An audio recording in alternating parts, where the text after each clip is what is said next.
বন্ধুরা, সম্পূর্ণ পর্ব দেখতে চ্যানেলটি সাবস্ক্রাইব করুন। এবার গোপনে কম্পাসের গোপন ফর্মুলা ডিকে দেওয়ার প্ল্যান করল অখিলেশ ও ঋতুজা। কলেজের সায়েন্স কনভোকেশনের আগের রাতে অখিলেশ চৌধুরী নিজের কেবিনে ঋতুজাকে ডেকে বলে, ডিকে স্যার যদি খুশি হন তাহলে আমাদের নোবেল ফিউচার কলেজ আন্তর্জাতিক স্বীকৃতি পাবে। কম্পাসের ওই রিসার্চ ফর্মুলাটা যদি স্যারের হাতে তুলে দিই তাহলে উনিও আমাদের ওপর খুশি থাকবেন। ঋতুজা প্রথমে একটু থমকে গেলেও কলেজের ভবিষ্যৎ ভেবে চুপ করে যায়। তবে তার চোখে স্পষ্ট দ্বিধা, বন্ধুর সাথে বিশ্বাসঘাতকতা করবে কিভাবে। অন্যদিকে কম্পাস কিছুই জানে না। সে তখন নিজের মায়ের শারীরিক অবস্থা নিয়ে ভীষণ চিন্তিত। ডিকে, যে আসলে একসময়কার বিখ্যাত বিজ্ঞানী ডিকে, কলেজে আসছে শুনেই অঞ্জনা ভয় পেয়ে যায়। অঞ্জনা জানে ডিকের অতীত, জানে তার লোভ আর বিশ্বাসঘাতকতার ইতিহাস। কিন্তু কম্পাসকে এতদিন কিছু বলেনি, শুধু চেয়েছে ছেলে নিরাপদে থাকুক। কনভোকেশনের দিন কলেজ সাজানো হয়েছে উৎসবের আমেজে। অখিলেশ চৌধুরী ডিকে বরণ করে নিয়ে যায় স্টেজে। ডিকে মুচকি হেসে বলে, আজকের দিনে আমি এমন একজন ছাত্রের কথা বলতে চাই যার মেধা ভবিষ্যৎ বদলে দিতে পারে। চারদিকে তাকিয়ে সে কম্পাসকে খুঁজতে থাকে। কোথাও না পেয়ে তার কপালে ভাঁজ পড়ে, কারণ সে জানে কম্পাসের তৈরি করা ফর্মুলায় তার পরবর্তী বড় প্রজেক্টের চাবিকাঠি। ইতিমধ্যে অখিলেশের কথা মতো কম্পাসের ল্যাব থেকে পেনড্রাইভে ফর্মুলার কপি নিয়েছে ঋতুজা। কিন্তু ঠিক যখন সেটা অখিলেশের হাতে দিতে যাবে তখন তার মনে পড়ে যায় কম্পাসের সেই দিনটার কথা, যেদিন কম্পাস বলেছিল, এই ফর্মুলা শুধু আমার নয়, এটা দেশের জন্য। দ্বিধায় কাঁপতে থাকে ঋতুজার হাত। ওদিকে কম্পাস নিজের মাকে সামলাতে সামলাতে সিদ্ধান্ত নেয় সে যাবে কনভোকেশনে।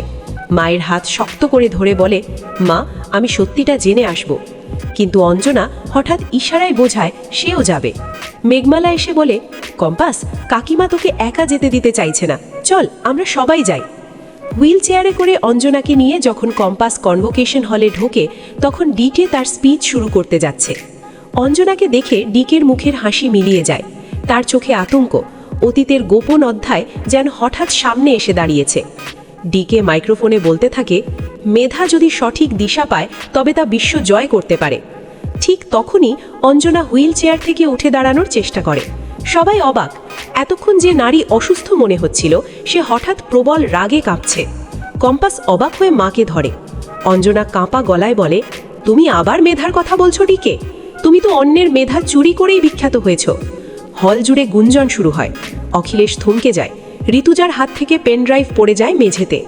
অঞ্জনা বলতে থাকে, বছর 20 আগে আমার স্বামীর রিসার্চ তুমি নিজের নামে পেটেন্ট করিয়েছিলে, সেই আঘাতেই সে মারা যায়।